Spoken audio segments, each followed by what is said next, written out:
The Khasi Joint Deficit School Teachers Association of Meghalaya today gave four suggestions to the state government on holding the HSSLC and SSLC examination to be conducted by Meghalaya Board of School Education.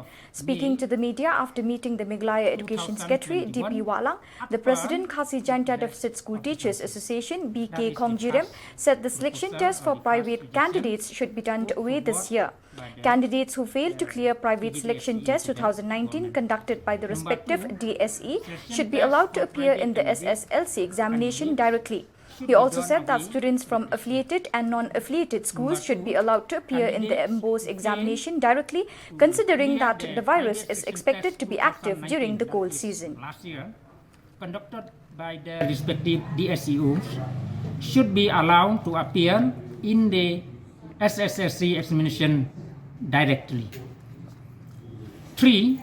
Students from affiliated and non-affiliated schools should also be allowed to appear in the MBOS examination directly, considering that the virus is expected to be active during the cool season.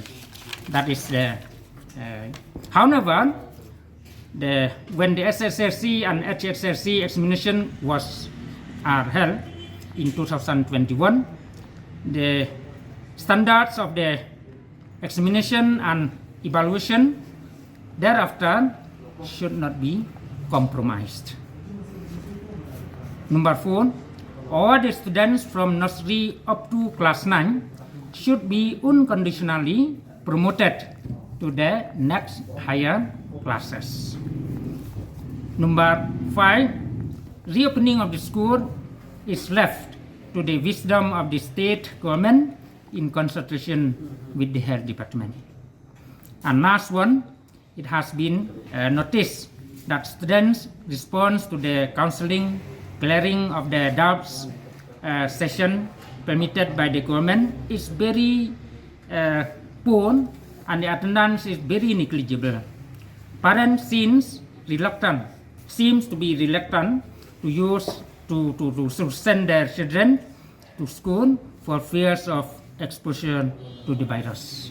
That is the suggestion put forward by the association to the government.